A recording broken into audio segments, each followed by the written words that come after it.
The rehearsal dinner was supposed to be the easy night. That's what my fiancé kept saying the whole drive over. "It's just dinner, babe." My mom made her pot roast. Everybody's relaxed. He said it 3 times, which should have told me something. His parents lived in a colonial in Naperville, the kind of house with a wraparound porch and a flag out front and a kitchen that smelled like it had been baking things since 1987.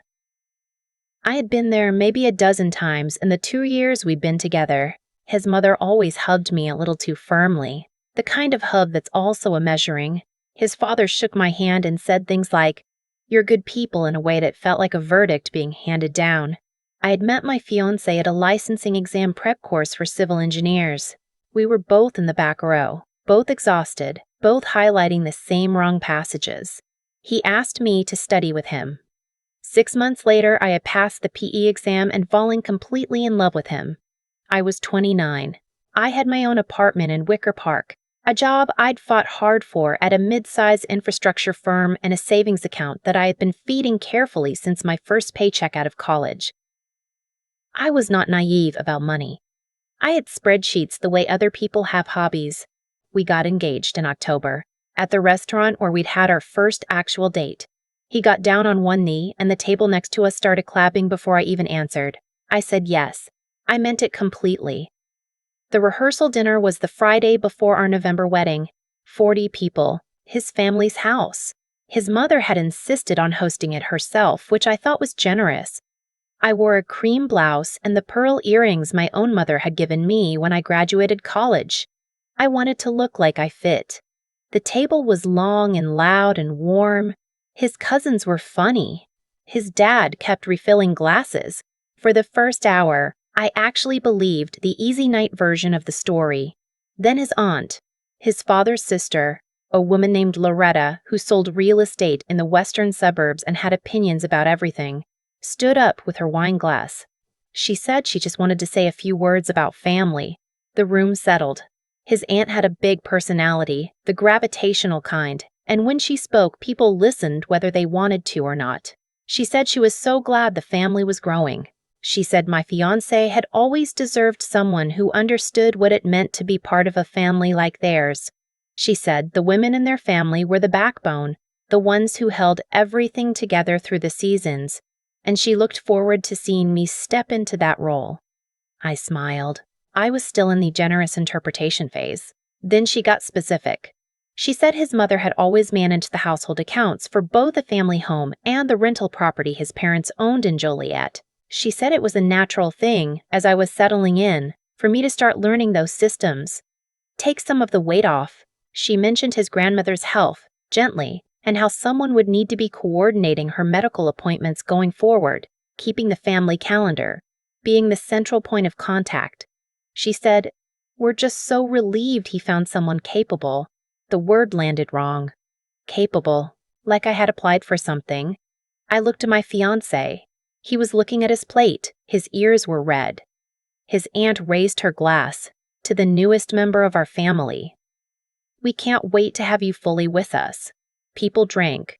A few people looked uncomfortable. Most just looked like they were hoping to get back to the pot roast. I set my wine glass down carefully.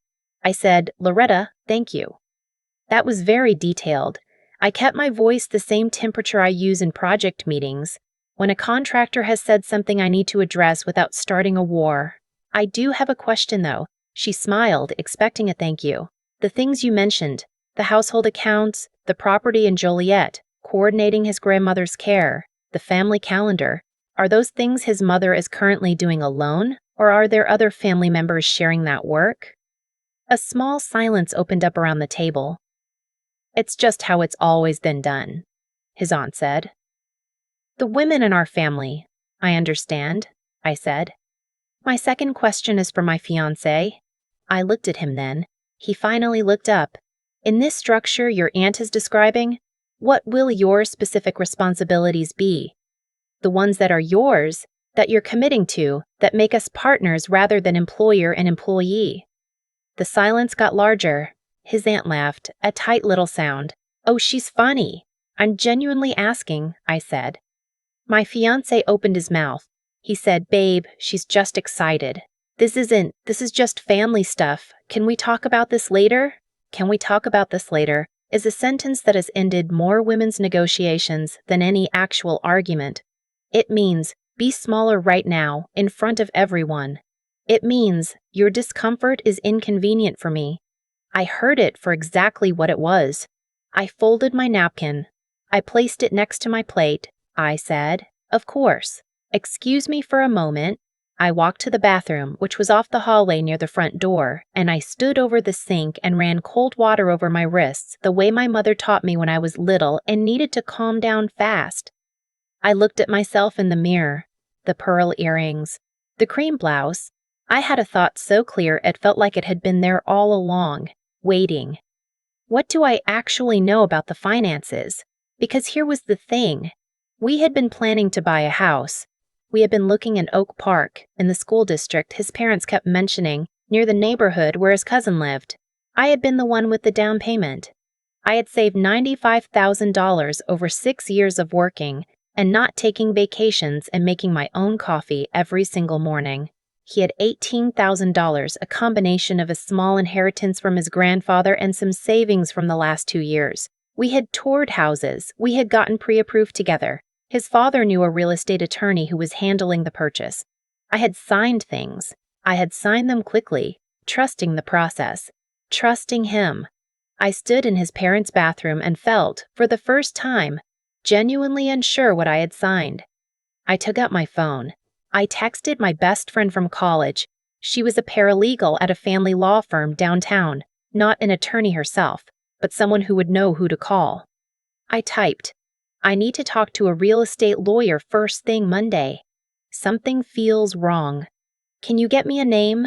She replied in 4 minutes. Yes, obviously. What happened? I typed, tell you later. Don't say anything to anyone. I went back to the table. I finished the dinner. I smiled at the right moments. When his aunt touched my arm on the way out and said she hoped she hadn't overwhelmed me with all that family talk, I said, not at all. I just want to make sure I understand what I'm walking into. She patted my hand. That's exactly the right attitude. In the car on the way home, my fiancé said he was sorry about his aunt. He said she got carried away. He said she meant well. I said, what do you think her role should be in our day-to-day life after we're married? He said, she just cares about family stuff. You'd only have to deal with her occasionally. That's not what I asked. He was quiet. I said, do you think it's reasonable for me to take over managing your parents' rental property finances, in addition to working full-time? He said, it's not a big deal. It's like a few hours a month. I said, would you do it? He said, that's different. I didn't ask how. I already knew the answer. I went to sleep that night in my own apartment. We hadn't moved in together yet. We were waiting until after the wedding. And I lay on my back staring at the ceiling, thinking about the phrase his father knew, a real estate attorney.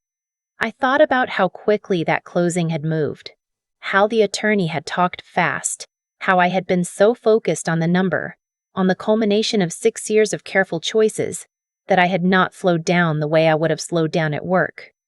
At work, I read every specification. I asked every question. I knew better than to trust someone else's interpretation of a document that had my name on it. I had not done that here. I got up at 2 a.m. and went to my laptop. I found the email from the closing. I found the attached documents. I opened the deed. I'm an engineer, not a lawyer, but I can read a document. I looked for both our names. They were there. I looked for the vesting information, the part that says how the property is held. And then I found a secondary document attached that I had not read carefully at closing because the attorney had described it quickly as standard Illinois trust language for liability purposes. It was not standard, or rather, it was a standard instrument being used in a non-standard way. The property was held in a land trust. We were both listed as beneficiaries. But the trustee, the party with actual direction and control over the asset, the ability to sell or refinance or transfer, was listed solely as my fiancé. I could have an interest in the property. He controlled it. I sat in my kitchen at 2 a.m. the night before my wedding rehearsal dinner's afterglow was supposed to carry me gently towards Sunday, and I felt the floor tilt. I closed the laptop. I did not call anyone. I sat for a long time in the quiet. On Monday morning, I was in a law office on Michigan Avenue by 8:30. My friend had given me the name of a real estate attorney, not a friend of any family, a stranger, a professional whose only job was to look at what I put in front of her. She read the documents in about 12 minutes. Then she set them down and looked at me. You contributed 84% of the down payment, she said, and you have zero operational control over this asset. He can sell it. He can refinance it and take cash out. He can refinance it and take cash out. He can transfer his beneficial interest, or yours, without your signature. Can he give his interest to someone else? I asked. Yes. He can also appoint a successor trustee. Right now that's just him, but he could name anyone. I thought about his father. I thought about his father knew a real estate attorney. Is this fraud? I asked. She chose her words carefully. It is, at minimum, a material misrepresentation of the ownership structure of a jointly purchased asset. You signed believing you had equal ownership and control. You did not receive that. Whether it rises to fraud in the inducement depends on what can be proven about intent. She paused. Do you have any documentation of conversations where he represented this as joint ownership? I thought about our text conversations, the ones where he had sent me listings and said our house and we should get this one and imagine us here. I had hundreds of them. Yes, I said. She nodded slowly. Then we have something to work with. What do you want to do? I had been asking myself that question since 2 a.m. I want to know what I actually own, I said. And I want it corrected. Before the wedding, she pulled up the Cook County Recorder of Deeds database. She pulled up our filing. She looked at the date of a secondary document, a declaration filed the same day as the deed that had set up the trust structure. This was filed simultaneously with the deed, she said. This was not an afterthought. This was set up this way from the beginning. The coldness that moved through me was not anger yet. Anger came later. What I felt first was something closer to geometric clarity, like when you stare at a blueprint long enough and the error reveals itself. The structure was wrong. Someone had built it wrong on purpose. I called off the wedding that afternoon. I did not call it off publicly, not yet. I called my fiancé and I told him I had met with a real estate attorney that morning and I needed him to explain the land trust. I told him exactly what I knew. I used precise language. I did not cry. He said I was overreacting. He said the trust was his father's idea, that it was standard, that I was making something out of nothing. I said, if it's nothing, then you'll have no problem converting it to true joint tenancy with me as co-trustee by Friday. He said he'd have to talk to his dad. Your dad's interests and mine are not aligned, I said. You're going to need to decide whose they are. He called me back 2 hours later. He said his father was upset. He said his aunt was upset. He said his aunt was upset. He said I was creating a family crisis the week of our wedding over a legal technicality. He said the word technicality 3 times. I said, it's not a technicality that I put in $95,000 and you can sell this house without my knowledge. He said, I would never do that. I said, the document doesn't say you wouldn't. It says you could. He went quiet. Then he said, what do you want? I said, I want the deed corrected. I want us listed as joint tenants with right of survivorship, with both of us as co-trustees. I want the current trust dissolved, and I want it done before Saturday. He said that wasn't possible on that timeline. I said, then the wedding is impossible on that timeline either. I spent that week doing 2 things, working, because my projects didn't stop existing, because my personal life was imploding, and talking to my attorney. We sent a formal demand letter to his father's real estate attorney, the one who had handled the closing. We outlined the misrepresentation. We attached my text message records. We demanded the title correction within 72 hours. His father's attorney called my attorney and said the land trust was a standard liability protection vehicle, and any misunderstanding on my part was not his client's responsibility. My attorney said, your client's son has text messages in which he explicitly told my client this would be a jointly owned and jointly controlled property. That is fraud in the inducement. We will be filing suit and we will be naming your firm as a party for its role in structuring this arrangement. There was a long pause. Then the attorney said he would need to consult with his clients. The texts from my fiancé during this period were a portrait of a man who had never been told no by someone he thought was safely on his side. First came the disbelief. I can't believe you're doing this. Then the guilt shifting. You're humiliating my family. Then the bargaining. Can't we just fix it after the wedding? I promise I'll sign whatever you need. Then the anger. You were never really committed to this family. And finally, the one that told me everything. My dad said you were always too independent. He said it would be a problem. Too independent.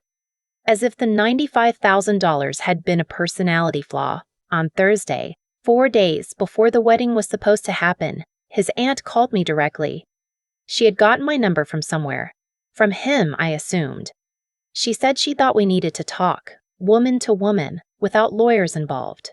I said, I'm happy to talk. I'll let my attorney know we're speaking, and she can be on the line. His aunt said that wasn't necessary. I said, I think it is. She said, and I want to remember this precisely because it was the most clarifying thing anyone said to me during this entire period. She said, Emily came into our family with nothing and we were prepared to give her everything. You have come in with your own money and your own ideas and your own lawyer, and you're surprised we didn't just hand you the keys. She said my name instead of you at the end of that. She used my name. I'm not Emily, I said. A pause. I know who you are, she said. I'm saying the women who come into this family understand what the arrangement is. And what is the arrangement? She didn't answer that directly. She said the family had been generous. She said the house was a gift practically. She said I should be grateful. I said, I put in $95,000. That's not a gift, that's a purchase. And the terms of that purchase were misrepresented to me. She said if I blew up this wedding, I would regret it. I said, I'm recording this call. I'd encourage you to be careful about what you mean by that. The line went quiet. Then she hung up. I sent the recording to my attorney. On Friday morning, 36 hours before the ceremony was scheduled to begin, my attorney called me. They've agreed to the title correction, she said. All of it. The trust gets dissolved, the deed gets re-recorded as joint tenancy with right of survivorship, both of you as co-trustees. The paperwork will be filed Monday. I sat with that for a moment. Why? Because her text records are very good, she said, and because the alternative is a lawsuit that would include their attorney and would require discovery into how many other transactions that attorney is structured this way for this family. I think we gently implied that possibility. I said, what about the wedding? She was quiet for a second. That's not a legal question. That's yours. I called my fiancé that afternoon. I told him the document correction was a step, but that I needed to understand something more fundamental.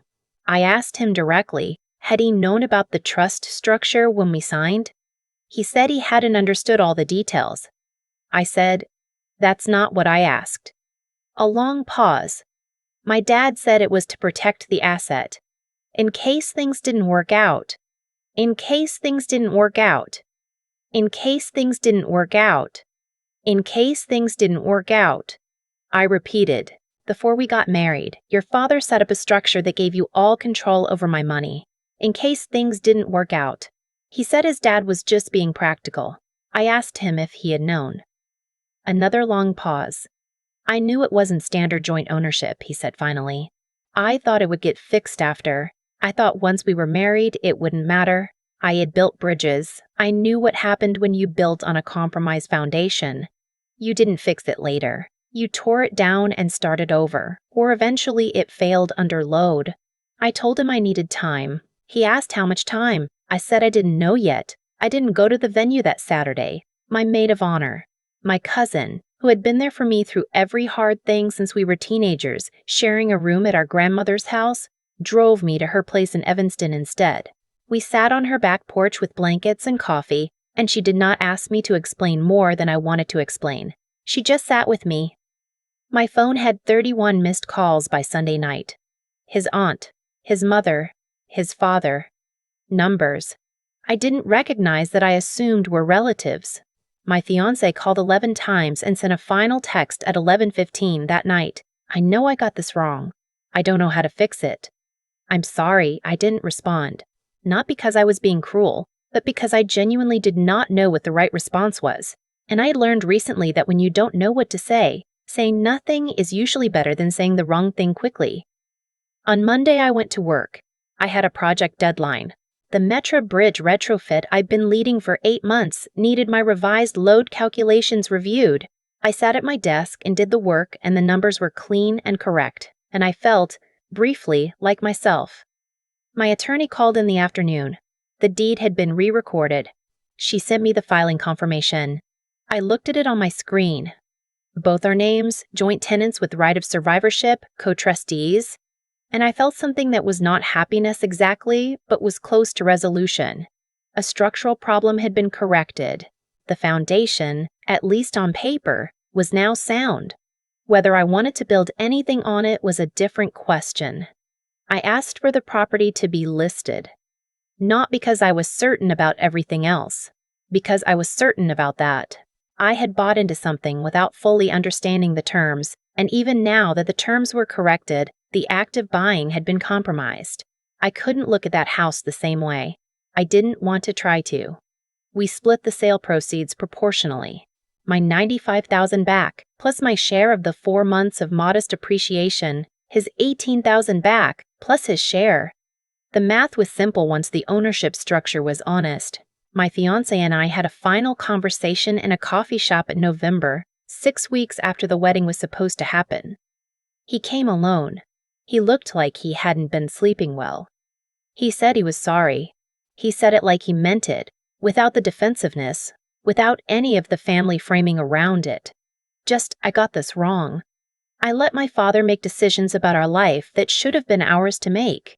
I convinced myself it would sort itself out after the wedding, and I was wrong and I'm sorry. I told him I believed him. I also told him that I had learned something about how I approach risk in my personal life versus how I approach it professionally, and that I intended to not have that gap anymore. That in the future, I would read every document. I would ask every question. I would not allow love to make me less precise. He smiled at that, a sad smile, and said, "That's a very you thing to say." I said, "Yes." "It is." He left first. I stayed for another cup of coffee and watched the street outside, the November light going pale and early the way it does in Chicago, the commuters moving fast with their collars up. I had a notebook with me. I had been writing things down for weeks, not feelings exactly, but questions, structural questions about how couples navigate financial entanglement before marriage. How many people sign documents they didn't read because they were in love and trusted the person across the table? How many of those people found out years later, or never found out at all? My cousin, my maid of honor, the one who had sat with me on the porch in Evanston, called me that evening. She said she'd been talking to a friend of hers who was going through something similar. Different details, same shape. A woman who had co-signed a lease on a business with her husband's family without understanding what she was agreeing to. She asked if I would talk to her. I said yes. And then I sat with the phone after we hung up and thought about the word capable, the word my fiancé's aunt had used at the rehearsal dinner. We're just so relieved he found someone capable. She had meant it as a compliment. She had meant a compliment. She had meant capable of absorbing, capable of being useful to the structure without disturbing the structure. I had a different definition. I started calling around to attorneys. Not for myself anymore. That was settled. I was calling to ask a specific question. How many clients came to them with premarital financial disputes, where the woman had contributed more and ended up with less? How many of those cases were avoidable with earlier intervention? The answers were not surprising, but they were clarifying. My attorney, the one on Michigan Avenue who had read the deed in 12 minutes and looked at me with that particular kind of professional calm that means I have seen this before, agreed to meet with me for coffee in December. I told her what I was thinking. A resource. Not a law firm. Not a nonprofit yet, maybe eventually. But to start, a workshop. A practical guide for people entering financial entanglement. Joint purchases, shared accounts, co-signed anything. So that love and precision were not in opposition. So that you could read the document and still be committed to the person. She listened. She asked good questions. She said she'd been thinking about something like this for years, but hadn't had the right collaborator. I said I wasn't sure I was the right collaborator. I was an engineer, not a lawyer. She said, "You read a trust document at 2 in the morning and understood what it meant. You drafted your own demand points before you even came to me. You're the right collaborator." We shook hands. I meant it. I think she did too. That winter, I moved into a smaller apartment in Logan Square, closer to the L, closer to my office.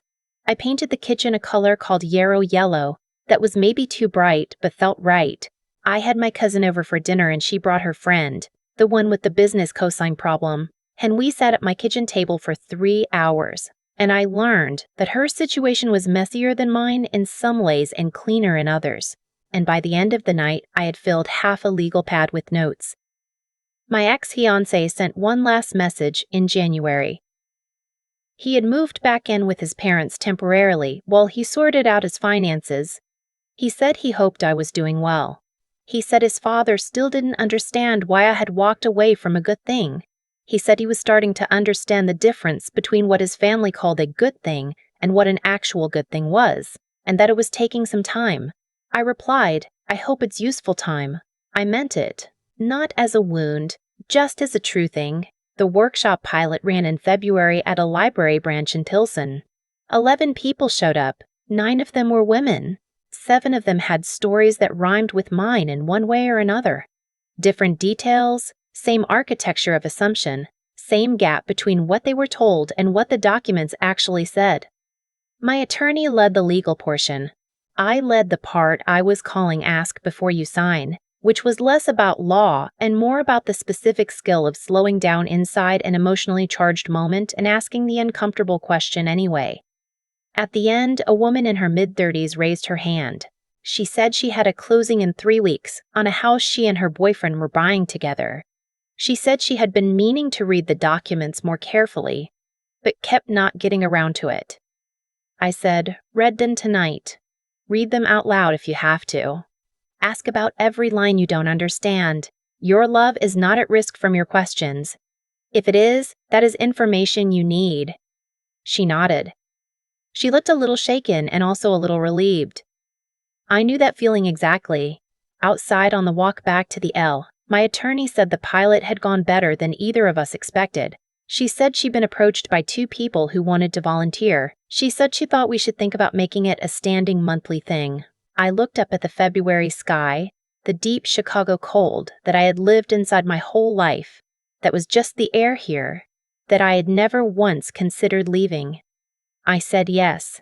Let's make it standing. The L came and we got on, and the city moved past the windows in its usual way, fast and layered and not particularly interested in any one person's story. I had my bag on my lap and my legal pad inside it and a long list of things still to figure out. I was not finished being careful. I was not finished being precise. I was not finished asking uncomfortable questions at the wrong moments. I was, finally, doing all of it for myself.